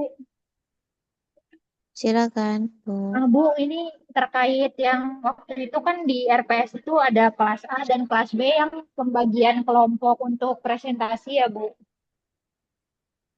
Oh iya, terus Nah, kemudian ya yang Bun. kelas B itu sudah presentasi Bu dengan Bu Tanti, sorry. Jadi saya mau bertanya Bu Mm-mm. untuk yang kelas A presentasinya bagaimana ya Bu mekanismenya? Oke, ada berapa kelompok ya Bu? 8 ya? Masing-masing kelas ada 8 Bu, jadi kelas A 8, kelas B 8 Bu. Oke, oh berarti tinggal saya nanti sama satu kelas yang 8 tadi ya. Tapi semuanya Betul tetap Bu. hadir. Oke, nanti gini Ibu, untuk presentasi dengan saya, nanti saya akan tentukan bahwa presentasi itu tidak boleh lebih dari 15 menit. Ya, jadi 8 kelompok ya, 8 kelompok itu kalau misalnya kita agendakan satu kelompoknya misalnya itu sampai 30 menit, ya kan? Kan 4 jam ya, Bapak. Kan lama banget ya, terlalu lama. Nah, nanti untuk waktu presentasinya saya kasih 15 menit itu udah maksimal. Nah, sistemnya seperti apa? Sistemnya nanti gini, misalnya kelompok satu presentasi, 15 menit kan ya. Kemudian ada penanya dari kelompok lain nih. Nah, pertanyaan dari kelompok lain itu nanti di-keep dulu, disimpan. Kan biasanya kan perlu waktu ya, mau diskusi atau mau cari jawaban itu seperti apa, itu di-keep dulu. Nah, setelah di-keep, itu nanti akan lanjut ke presentasi kelompok yang kedua atau kelompok berikutnya. Itu juga 15 menit. Nah, ketika ada pertanyaan, itu di-keep lagi. Jadi sistemnya itu nanti kita akan menjawab itu di akhir. Nah, berapa menit alokasi waktu untuk menjawab? Alokasi waktu untuk menjawab itu maksimum 10 menit. Gitu, maksimum 10 menit. Untuk presentasinya tadi maksimum 15 menit ya. Kalau bisa 10 menit silahkan. Tapi jangan lebih dari 15 menit. Jadi, kalau ada yang PPT-nya terlalu membuncah gitu ya, banyak sekali slide-nya, mohon untuk dikurangi. Ya, sampaikan yang kiranya penting untuk disampaikan dan mohon jangan membaca slide seperti orang membaca koran gitu ya. Mohon untuk bisa menyampaikan bagaimana caranya supaya audiens itu tertarik gitu dalam mendengarkan. Meskipun singkat, nggak apa-apa ya, singkat, padat dan jelas. Justru seperti itu gitu. Mungkin seperti itu Bu, nanti mekanismenya kalau sama saya untuk waktu yang saya sebutkan tadi ya 15 sama 10 itu adalah waktu maksimum. Kurang boleh. Misalkan presentasi 10 menit, kemudian untuk menjawab pertanyaan cukup dengan 5 menit boleh. Itu kan sudah dikasih waktu juga untuk berdiskusi ataupun mencari jawabannya. Sembari yang lain presentasi, nanti bisa untuk berusaha untuk mencari jawaban dari pertanyaan yang sudah diberikan untuk temannya. Kemudian untuk jumlah pertanyaan maksimum adalah 3. Jadi per kelompok itu maksimum hanya boleh 3 pertanyaan. Jadi ketika sudah tercapai 3 penanya ya sesuai dengan yang duluan siapa itu nanti sudah. Jadi tidak boleh terlalu banyak pertanyaan. Mungkin gitu Bu mekanismenya. Mungkin kita bisa di hari Rabu depan barangkali ya. Bisa ya? Siap, Berarti Bu. Bu, maaf Bu, satu lagi Bu. Ini Mm-mm. jam 14.30 kami ada kuliah juga Bu dengan Bu Tanti. Kalau misalnya, mohon maaf banget Bu, kalau misalnya hmm, di sampai sini dulu boleh nggak Bu? Bu Tanti ya, Bu Tanti tadi saya udah bilang Bu Tanti, Bu saya mau sampai jam 3 dan Oh beliau tidak baik, komen. oh baik Bu, baik baik. Terima Ya, kasih ya tadi Bu kan memang sudah konfirmnya. ngomong ya mau ngisi. Terima kasih Bu konfirmasinya. Oke. Oke, kita bisa lanjut sedikit jadi nanti langsung ke Bu Tanti jam 1. Ini kita bahas terkait dengan enzim restriksi sama PCR RFLP. Sebetulnya secara singkat sih sudah disampaikan ya pada saat kita praktikum kemarin gitu. Kurang lebih juga teori terkait dengan enzim restriksi dan PCR RFLP. Sudah nampak di layar masing-masing? Udah Bu. Udah, Sudah, Bu. Bu. Oke. Berbicara tentang polimorfisme ya, polimorfisme. Apa itu polimorfisme? Apa perbedaan polimorfisme dengan mutasi? Kenapa sih ada polimorfisme? Jadi eh, yang melatar belakangi ya, yang melatar belakangi terkait dengan polimorfisme ini adalah beberapa pertanyaan ini. Salah satunya adalah 2 pertanyaan ini. Ya, ada 2 pertanyaan ini. Yaitu bagaimana seseorang itu bisa mengidentifikasi atau mempelajari ya semua perubahan yang terjadi pada banyak jenis penyakit. Jadi penyakit ya terutama pada penyakit karena kelainan genetik ya terutama itu umumnya terjadi karena adanya perubahan ya. Adanya perubahan pada susunan basa nukleotida. Meskipun ada beberapa penyakit yang tidak disertai adanya perubahan nukleotida misalkan pada faktor epigenetik. Semoga ada yang membahas terkait dengan epigenetik ya nanti di presentasi. Karena seingat saya ada eh, ancer-ancer atau apa ya arahan untuk membahas terkait epigenetik juga. Karena apa? Karena epigenetik itu juga berperan dalam dalam proses terjadinya penyakit ya yang punya penyakit genetik, namun dia tidak disertai dengan adanya perubahan pada basa nukleotida, melainkan pada sistem pengaturan atau regulasi ekspresi gen gitu. Kemudian latar belakang yang kedua adalah bagaimana menjelaskan ya kenapa seseorang itu kok ada sakitnya sama tapi diobati dengan obat yang sama kok beda ya responnya. Yang satu sembuh dan yang satu tidak sembuh. Nah, kira-kira kenapa? Nah, semoga juga dalam presentasi nanti ada yang membahas terkait dengan farmakogenomik.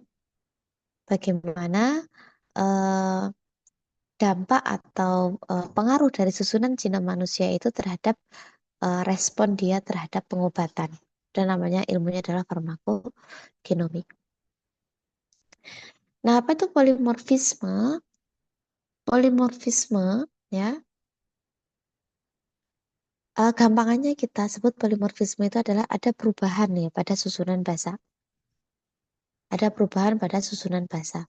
Nah, susunan basa yang berubah ini bisa terjadi pada gen, yaitu sekuen yang mengkode protein, atau terjadi pada yang non-coding, jadi sekuen yang tidak mengkode protein.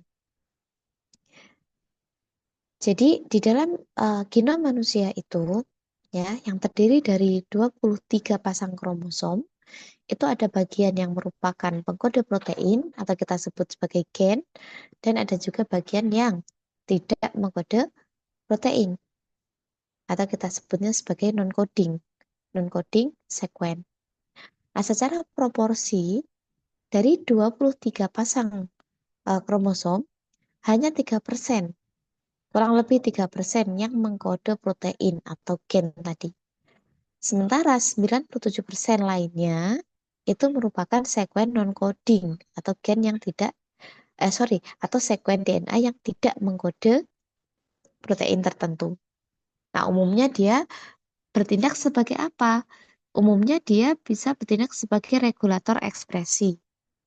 Misalnya sebagai silencer, enhancer, atau mungkin dia sebagai sekuen yang mengkode RNA, ya, misalnya tRNA atau LNcRNA, long non-coding RNA, bisa juga miRNA atau microRNA yang berperan di dalam proses post transkripsi, ya. Ya, pada saat mRNA itu akan diubah menjadi protein, dia diregulasi dulu tuh. Dia harus diubah ke protein atau sudah berhenti di sini. Nah, siapa yang meregulasi? Yang meregulasi namanya adalah miRNA atau microRNA. Itu juga dikode oleh yang 97% tadi. Dia bukan protein, tetapi dia merupakan RNA. Tapi dia RNA fungsional, di mana dia sudah bisa menjalankan fungsinya sendiri untuk sebagai apa? Sebagai regulator tadi. Nah, polimorfisme tadi, ya, selain terjadi pada apa namanya gen atau sekuen yang mengkode protein, bisa juga terjadi pada non-coding tadi yang tidak mengkode. Contohnya misalnya pada mikrosatelit misalnya. Pada mikrosatelit.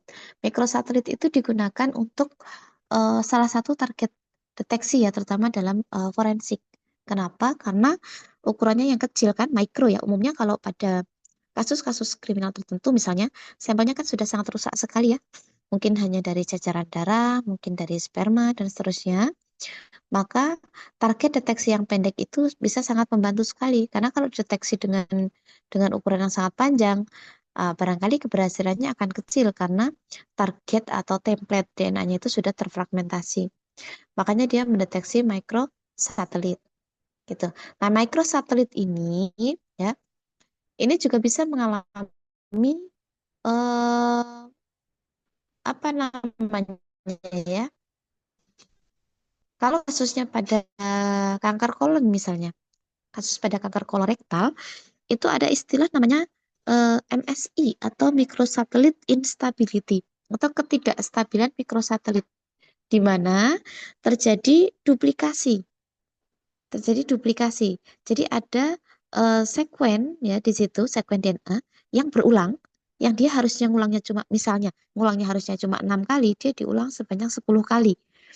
Nah, pengulangan yang berbeda dari normal ini juga bisa memicu kanker gitu. Nah, kita bisa menyebut dia sebagai polimorfisme juga sebetulnya. Nah, polimorfisme ini bisa terjadi single atau hanya perubahan di satu basa seperti yang tampak pada gambar, atau polimorfisme yang terjadi secara multiple atau banyak gitu. Ada banyak perbedaan di situ. Ada beberapa bahasa yang berbeda di situ. Gitu. Lanjut. Nah, sekuen DNA ya. Sekuen DNA yang mengalami polimorfisme itu sebetulnya bisa diketemukan di beberapa site atau di beberapa titik di dalam genom. Kan kromosom ada banyak dan dia bisa ditemukan di kromosom berapapun gitu. Nah, ketika bagian atau sekuen yang mengalami polimorfisme itu bisa diidentifikasi dengan jelas, misalnya dia di posisi kromosom sekian gitu ya, kromosom sekian, kemudian di nomor sekian, di lokus sekian, maka dia bisa disebut sebagai marker atau penanda tadi, penanda ya, bisa digunakan sebagai penanda. Selain digunakan di aplikasi forensik ya, itu juga bisa digunakan untuk prenatal testing. Uh, jadi pada tes untuk mengidentifikasi si anak itu anak dari ibu dan bapak biologis yang mana. Itu bisa diidentifikasi karena secara teori anak itu akan mewarisi susunan DNA separuh dari ibunya dan separuh dari bapaknya. Itu di bagian terutama juga di bagian mikrosatelit tadi. Maka dengan mengidentifikasi hal tersebut akan teridentifikasi si A itu anaknya siapa, ibu yang mana dan bapak yang mana. Itu dalam tes parental ya. Jadi kalau saya nyebutnya prenatal salah ya, parental testing gitu. Oke, jadi polimorfisme bisa terjadi pada sekuen yang mengkode DNA maupun pada sekuen DNA yang mengkode protein juga bisa terjadi pada sekuen DNA yang tidak mengkode protein atau non-coding tadi. Tuh. Nah, polimorfisme pada DNA, pada sekuen DNA, polimorfisme sekuen DNA pada region yang mengkode protein atau coding ya, coding region, itu bisa mengubah struktur protein. Bisa mengubah struktur protein. Atau istilah lain biasanya kita lebih familiar nyebutnya adalah mutasi titik. Mutasi titik.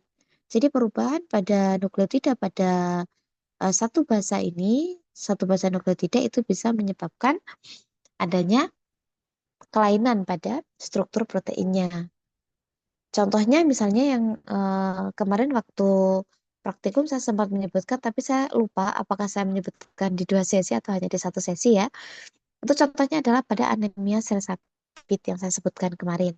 Itu mutasinya, itu mutasi titik. Mutasi titik. Terjadi hanya pada satu nukleotida, ya, di mana perubahan dari satu nukleotida itu merubah asam amino yang menyebabkan susunan proteinnya itu juga berubah. Yang akhirnya menyebabkan dia rantai globinnya itu dia berubah sehingga sel darahnya itu berbentuk seperti sabit.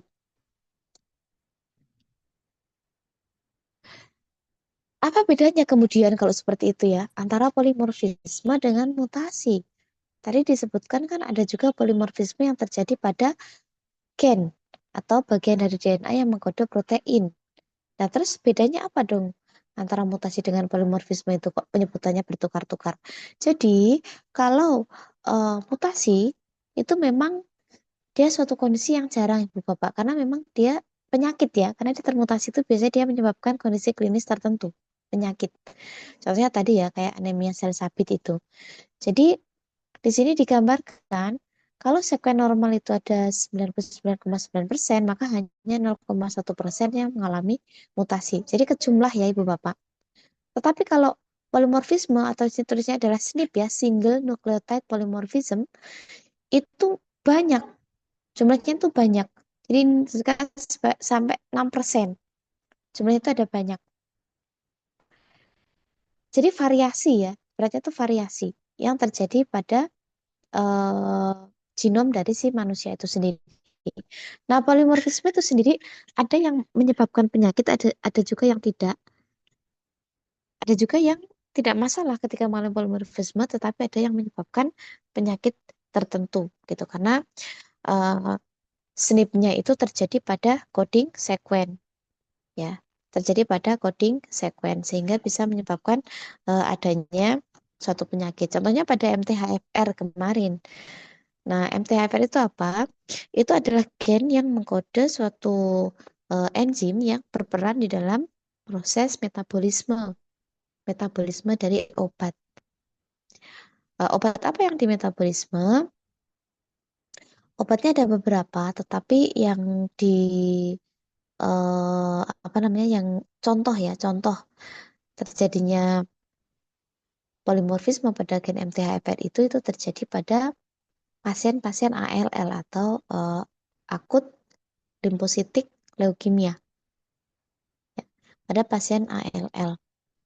Di mana pasien ALL itu biasanya menerima regimen terapi, salah satunya adalah obat kemoterapinya adalah methotrexate atau MTX. Nah, si enzim MTHFR ini yang dikode oleh gen MTHFR itu dia mengkode protein yang berperan dalam metabolisme dari obat MTX atau methotrexate. Nah, adanya polimorfisme pada gen MTHFR itu menyebabkan enzim MTHFR yang terbentuk itu menjadi kurang efektif untuk bisa memetabolisme obat, sehingga ada resiko mengalami toksisitas. Untuk orang yang mengalami polimorfisme MTHFR di C677T ketika dia mengkonsumsi obat MTX atau methotrexate. Nah, kita beralih ke enzim restriksi. Karena sebetulnya tadi kan memang awalnya membahas tentang SNP, tapi kemudian ke enzim restriksi. Kita akan fokus kepada SNP atau kita nyebutnya SNP, Single Nucleotide Polymorphism. Saya sudah menyebutkan kemarin bahwa polimorfisme single nukleotida, ya, perubahan pada satu basa nukleotida, itu bisa diidentifikasi dengan menggunakan beberapa metode. Metode yang paling mungkin gampang sekali atau yang pasti berhasilnya itu adalah metode sequencing atau Sanger sequencing. Tetapi pada kasus di mana polimorfisme itu pada sekuen yang palindromik, ya, di mana dibaca dari sisi kanan maupun kiri itu sama, maka biasanya dia itu menjadi sisi pengenalan dari enzim restriksi tertentu. Sehingga kita bisa menggunakan enzim restriksi untuk mengidentifikasi mana yang mengalami SNP, mana yang tidak mengalami SNP. Nah, pada kasus SNP atau single nucleotide polymorphism yang sekuennya itu tidak palindromik, maka dia harus diidentifikasi dengan metode lain. Salah satunya adalah sequencing tadi. Tetapi juga bisa diidentifikasi dengan PCR konvensional, yaitu ARMS PCR atau allele specific PCR, yaitu menggunakan desain primer tertentu yang mengidentifikasi atau yang mampu mengamplifikasi alel yang spesifik, yaitu alel yang mutan atau termutasi ataupun alel yang normal. Nah, sekarang kita lebih dalam membahas, karena kita membahas PCR RFLP, maka kita membahas terkait dengan SNP yang terjadi pada sekuen yang palindromik. Nah, sebelum masuk ke sana, mungkin perlu disampaikan latar belakang atau sebetulnya apa sih enzim restriksi itu. Enzim restriksi itu sebetulnya dia diekstraksinya itu dari bakteri. Dan memang secara biologis, bakteri itu dia memiliki enzim restriksi yang fungsinya adalah digunakan untuk memotong materi genetik asing yang masuk ke dalam sel bakteri itu. Kita tahu bahwa virus itu seringkali memasukkan materi genetik ke dalam bakteri. Untuk apa tujuannya? Untuk bereplikasi. Jadi ketika virus itu ingin memperbanyak diri, maka dia akan memasukkan materi genetiknya ke dalam sel inang. Dan dalam hal ini sel inangnya adalah sel bakteri tadi. Nah, ketika sel bakteri itu mendeteksi ada materi genetik asing yang masuk ke dalam selnya, maka dia akan langsung memotong dengan enzim restriksi sehingga tidak jadi bisa bereplikasi. Itu adalah fungsi. Ya, sama halnya seperti misalnya enzim Tak polimerase. Itu kan juga didapatkan dari bakteri. Ya, karena kita menginginkan polimerase yang tahan terhadap suhu panas, karena kita menggunakan thermal cycle yang panas, maka Tak polimerase itu diekstraksi dari bakteri termostabil atau bakteri yang tahan terhadap suhu panas. Gitu.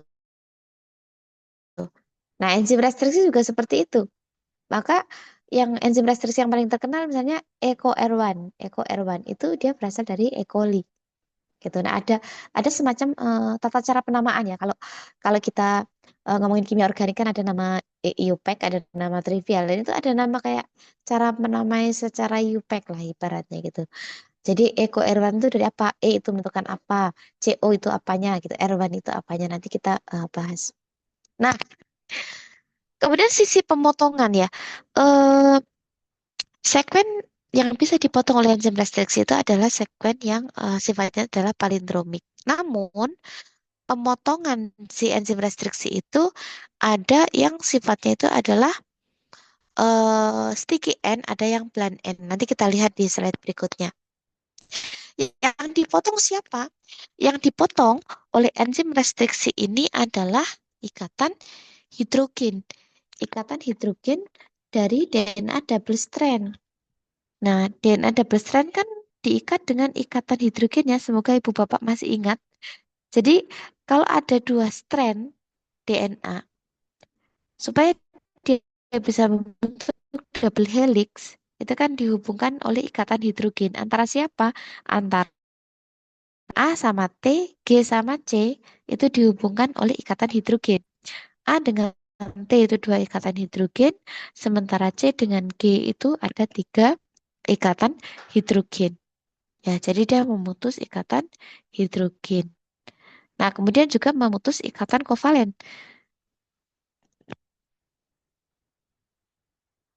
Oke, saya keluar nih yang satu.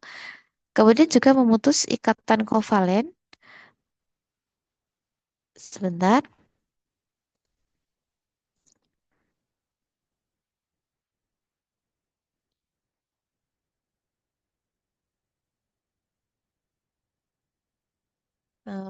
Share screen-nya belum nampak ya?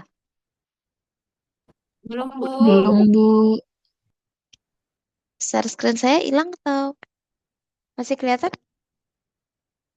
Hilang, Bu. Hilang, Bu. Saya udah share screen. Ya makanya kok nggak nampak, bentar ya. Sebentar.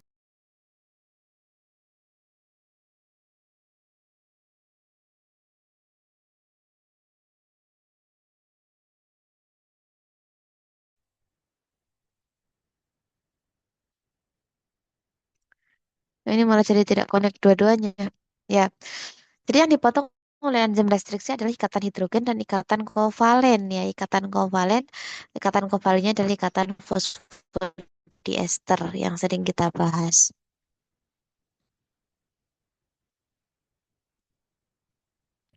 Jadi ada beberapa tipe enzim restriksi. Ini di saya sudah berubah, kok di slide belum berubah ya.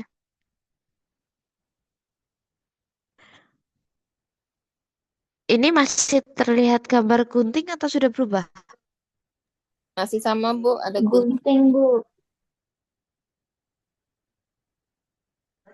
Belum berubah ya? Belum, Bu. Aduh, sebentar. Ini kenapa ya? Sebentar.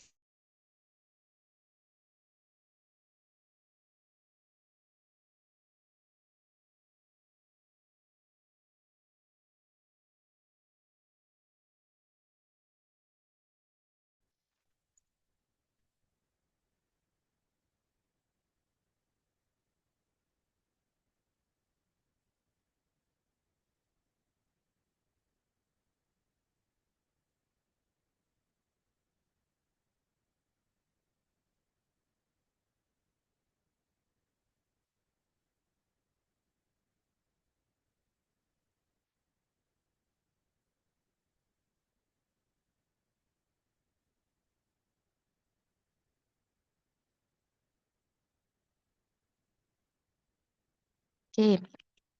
Ini sudah sampai slide sini sebetulnya. Ini adalah klasifikasi enzim restriksi ya, klasifikasi enzim restriksi. Namun eh, saya tidak tidak membahas semuanya. Di sini enzim restriksi yang sering kita gunakan itu adalah enzim restriksi yang kelas 2. Live within or at short specific distance from recognition site. Jadi enzim restriksi yang bisa memotong ya, memotong pada recognition site atau site pengenalan atau sisi sisi pengenalannya gitu. Sisi pengenalannya. Ya. Jadi ada beberapa tipe, tapi the most frequently used restriction enzyme itu adalah yang tipe 2. Termasuk yang kita gunakan untuk kegiatan praktikum itu adalah yang tipe 2, yang enzim HINF1, HINFI, maaf. Nah, ini adalah penamaannya ya. Contohnya adalah enzim restriksi HIND 2 itu berasal dari Haemophilus influenzae. Kemudian EcoR1 itu dari E. coli, PST1 itu dari Providencia stuarti. Eh, enzim restriksi PST1 ini bisa digunakan untuk PCR RFLP untuk mendeteksi anemia sel sabit atau sickle cell anemia. Kemudian ada not I, sorry, ALUI.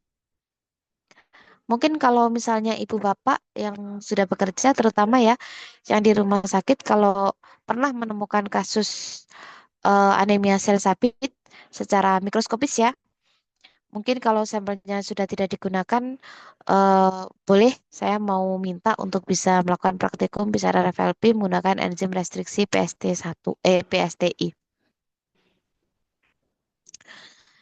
Ini penamaannya EcoR1 itu menunjukkan apa?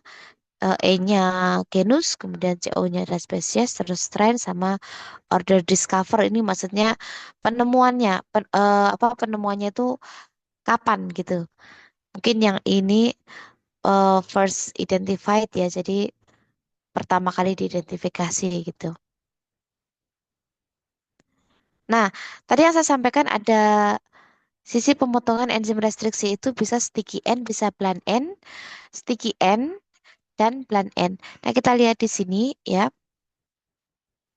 Jadi pemotongannya kalau Anda perhatikan Ibu Bapak, dua-duanya ini ada yang motongnya itu tegak lurus seperti ini, ada yang motongnya itu agak miring. Seperti yang HINFI kemarin itu yang model miring seperti ini.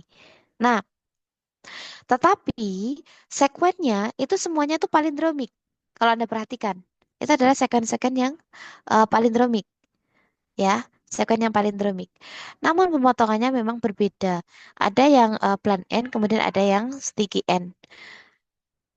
Oke, jadi seperti ini ya. Jadi seperti ini. eh, ada dua klasifikasi di sini, ada the mirror-like palindrome sama the inverted repeat palindrome. Nah, sebetulnya sama aja. Intinya adalah yang palindromik gitu ya. Ada yang palindromik, semuanya palindromik yang bisa dikenali oleh enzim restriksi. Namun yang the inverted repeat palindrome ini nanti sisi pemotongannya adalah yang miring seperti ini, menceng ini, ya, yang miring seperti ini. Kemudian kalau yang the mirror-like palindrome itu nanti yang pemotongannya adalah tegak lurus, gitu.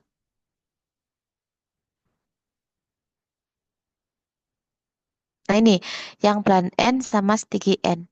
Yang sticky N itu yang modelnya tuh miring seperti ini. Kemudian yang bland N itu yang pemotongannya adalah tegak lurus. Tuh.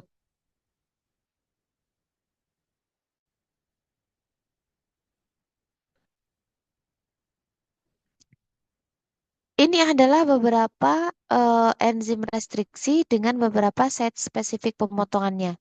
Dan bentuknya juga apakah dia bland N, apakah dia sticky N.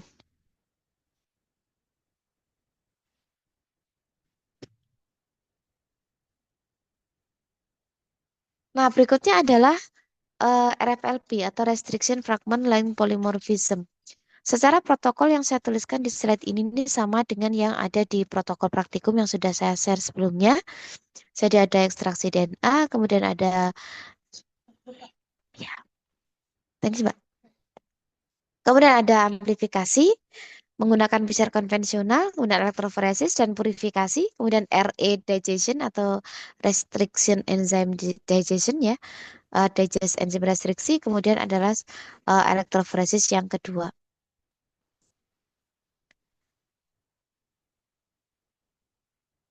Oke. Ini adalah contoh aplikasi dari RFLP ya. Contoh aplikasi dari RFLP di sini. Ini contoh dari apa namanya? Dalam praktik forensik ya di sini ya. Ada suspek DNA dari S1 ya, sampel 1, ada sampel 2, ada CS. Ini suspek ini yang terduga, kemudian crime scene-nya itu maksudnya yang spesimen biologis yang ditemukan di tempat kejadian perkara itu ya seperti itu. Nah, kemudian di running ya, kemudian di running menggunakan enzim restriksi EcoR1 di pipet ke dalam agarose gel, kemudian diberi tegangan listrik supaya jalan. Nah, ini nanti pasti akan ada fragmen-fragmen. Kenapa? Karena Eko Erwan ini memotong pada sisi yang Eko Erwan ini akan memotong pada sisi yang berbeda-beda. Pada orang yang berbeda, dia akan memotong pada sisi yang berbeda. Nah, ini identifikasinya menggunakan apa? Kalau seperti ini, identifikasinya itu menggunakan shorten blotting. Shorten blot itu identifikasi DNA, tapi dia itu dilabeli dengan probe, gitu. Nanti diidentifikasi dengan shorten blotting. Nah, ini contoh gambaran mungkin biar lebih jelas saja gitu ya. Jadi ada di kejadian perkara misalkan ditemukan satu sampel biologis setelah di shorten blotting ada hasil yang seperti ini. Kemudian ada suspek nih, terduga ada 3 terduga. Maka kita bisa memastikan dengan yakin bahwa suspek yang kedua inilah, terduga yang kedua ini merupakan pelaku. Gitu. Kenapa? Karena ini yang ditemukan pada saat di tempat kejadian. Gitu. Jadi, atau kalau bukan pelaku mungkin adalah orang yang bisa dimintai keterangan gitu. Kenapa dia bisa ada di tempat kejadian perkara. Kurang lebih seperti ini. Jadi, apa namanya? Tipikal pola daripada genom satu orang dengan orang yang lain itu akan sangat berbeda sama sekali gitu. Apalagi dengan enzim restriksi yang memang dia memiliki sisi pemotongan spesifik tentu berbeda. Enzim restriksi misalkan ditambahkan di sampel DNA saya dengan DNA Bapak Ibu, itu akan berbeda sekali. Enzim restriksinya sama, misalkan Eko Erwan ditambahkan. Itu profilnya pasti akan berbeda karena susunan bahasa kita itu berbeda sama sekali. Oke, gen kita memang sama, tetapi hanya 3%. Sementara 97% lainnya itu adalah nukleotida DNA ya yang tersusun atas nukleotida, yang tersusun atas nukleotida sejumlah sekitar 3 miliar pasang basa, itu berbeda susunannya. Nah, itu yang membuat orang yang satu dengan orang yang lain itu berbeda sama sekali. Ya, meskipun 3%-nya sama. Gen itu yang mengkode protein terutama itu sama. Gitu. Gen yang mengkode hemoglobin ya sama. Saya punya, Anda juga punya. Gitu. Kemudian gen yang mengkode hormon insulin, saya punya, Anda juga punya. Gitu. Gen yang mengkode misalnya apa itu? Ferritin misalnya. Itu sama-sama punya kita. Gitu. Nah, ini contoh penggunaan RFLP tadi ya pada penyakit. Kalau pada normal itu seperti apa? Kalau sakit itu profilnya akan berbeda dengan yang normal. Karena pemotongan pemotongan apa namanya enzim restriksinya itu jelas akan berbeda pada orang yang normal dengan pada orang yang sakit. Gitu. Contoh realnya ya pada praktikum yang gen MTHFR C677T itu berbeda sama sekali memang. Gitu. Ini menggunakan gel elektroforesis dan juga ada menggunakan shorten blotting. Kalau menggunakan gel elektroforesis saja sebetulnya tidak akan teridentifikasi terlalu jelas. Kenapa? Karena potongan enzim restriksi itu kan random sekali ya. Jadi nanti paling hanya akan dihasilkan tuh seperti smear gitu, putih gitu. Atau kalau tidak strip-stripnya itu akan banyak sekali dan susah mengidentifikasi. Tetapi kalau menggunakan shorten blotting, kita menggunakan probe di situ maka akan teridentifikasi dengan jelas seperti apa profil dari orang yang sakit dengan orang yang sehat. Nah, ini pada tes parental ya, parental test.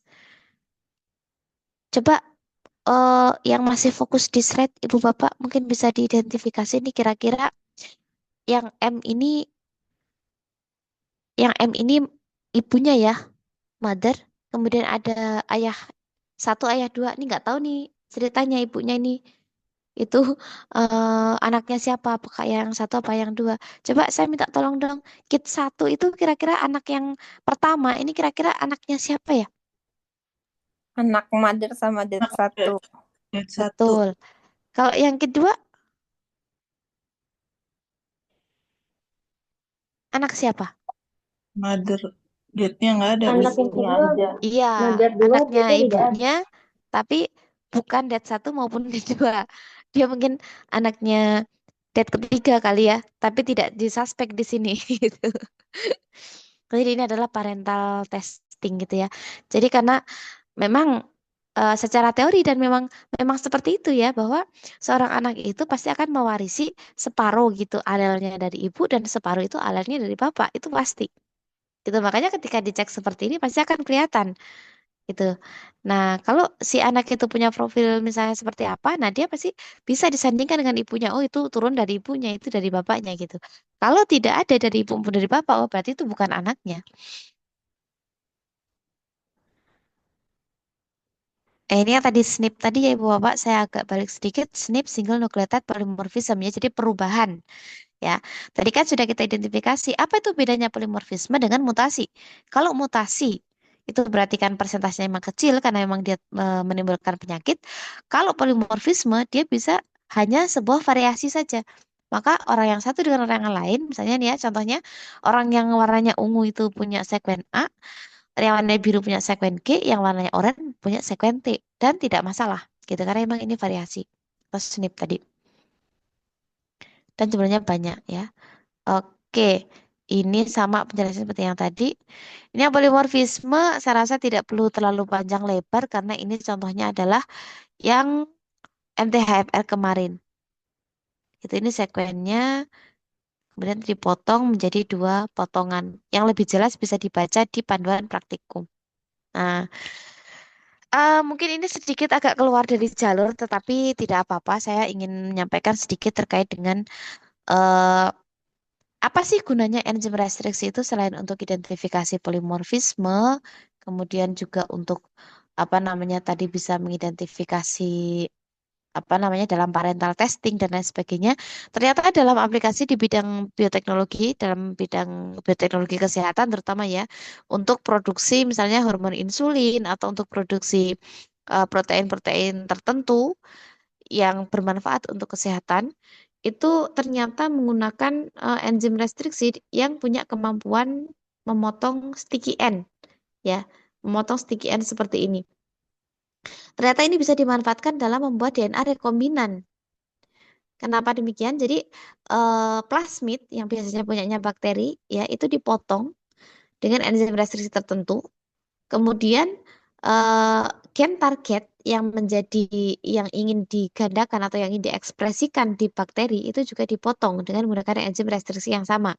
Dan nanti potongannya itu akan digandengkan ke plasmid dengan menggunakan enzim ligase. Nah, ketika sudah gandeng, sudah sudah apa namanya menjadi satu dengan plasmid, maka plasmid ini akan dimasukkan kembali ke dalam bakteri. Nah, ketika plasmid sudah masuk, nanti akan dilakukan seleksi bakteri mana yang sudah masuk plasmidnya dan bakteri mana yang belum. Nanti ketika sudah ditemukan mana bakteri yang sudah mendapatkan plasmid dengan insersi gen yang sesuai itu nanti yang akan dikembangbiakkan.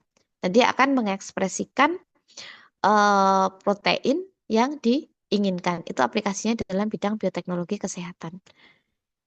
Itu ya DNA rekombinan tadi. Jadi dimasukkan ke dalam plasmid untuk digunakan sebagai pabrik atau produsen dari enzim ataupun protein tertentu yang akan diproduksi dalam jumlah yang banyak dalam waktu yang sesingkat-singkatnya. Kenapa nggak ngambil dari manusia aja? Lah manusia siapa yang mau dikorbankan gitu ya? Kemudian diambil insulinnya gitu kan? Nggak mungkin.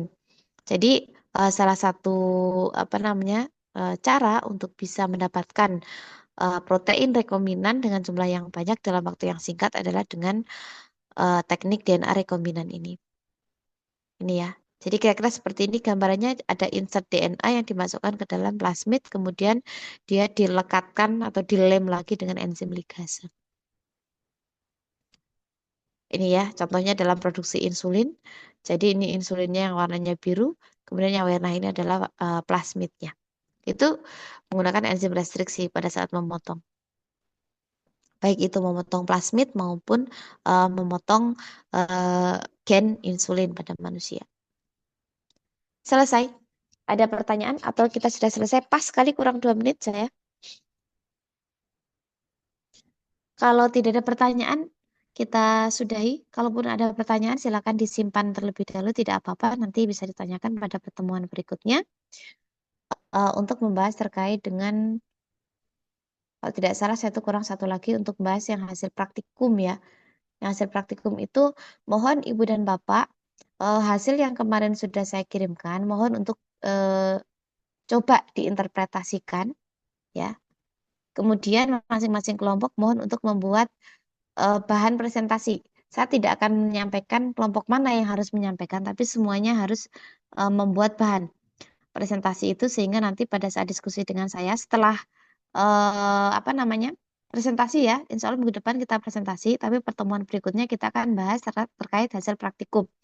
Jadi saya akan minta satu atau dua kelompok yang untuk apa namanya presentasi supaya saya bisa melihat pembandingnya. Ini tuh kelompok ini paham apa enggak, kelompok ini paham atau tidak seperti itu. Kemudian nanti kita akan bahas secara bersama-sama. Kurang lebih seperti itu Ibu dan Bapak. Ada yang mau disampaikan atau kita sudahi? Udah pas jam 3. Cukup. Kita sudahi ya? Ya, Cukup Bu. ya? Oke. Cukup, Bu. Iya, Bu, cukup. Pak Andi, sehat Pak Andi? Alhamdulillah, Bu. Ya, alhamdulillah sehat. Sehat. Pokoknya Oke. waras dah, Bu. Waras, alhamdulillah. Baik, terima kasih Ibu dan Bapak atas perhatiannya. Bu, Mau disiapkan untuk ya? Ibu mohon maaf, screenshot boleh tidak? Oh ya boleh, masa nggak boleh? Kapan saya melarang screenshot? Ya, silakan kalau mau di screenshot. Oke, mohon disiapkan untuk yang akan presentasi di minggu depan. Silakan kalau memungkinkan juga latihan dulu gitu, jangan sampai lebih dari 15 menit. Saya akan buat rubrik penilaian untuk yang lebih dari 15 menit. Mungkin poinnya akan berkurang dari yang seharusnya. Jadi silakan dikurangin gitu ya. Yang perlu disampaikan silakan disampaikan, yang tidak perlu disampaikan ya dihapus saja. Dan jangan membaca. Kalau membaca nanti ngantuk. Dan mohon yang dituliskan di slide itu bisa dipahami dengan baik. Sehingga dalam penyampaian itu 15 menit itu cukup sekali untuk menyampaikan secara singkat, padat, tapi jelas dan bisa dipahami dengan baik. Lebih cepat lebih baik ya, Bu ya. Biar Ya, cepat lebih cepat bukanya lebih ya. baik. Biar Iya, enggak juga Pak. terbuka. Bukanya tetap maghrib Pak. Oh iya ya. War takjilnya, Mas. Cepet cari takjilnya ya, daripada Oh iya. kehabisan ya. Oke, sudah? Si Bu, udah Bu. Oh, udah ya, terima kasih. Sekali lagi saya sampaikan, saya akhiri ya. Wassalamualaikum warahmatullahi wabarakatuh. Waalaikumsalam. Terima kasih, Bu. Waalaikumsalam Waalaikumsalam warahmatullahi Sami, Terima kasih, saya izin Bu. live Terima ya. kasih, Bu.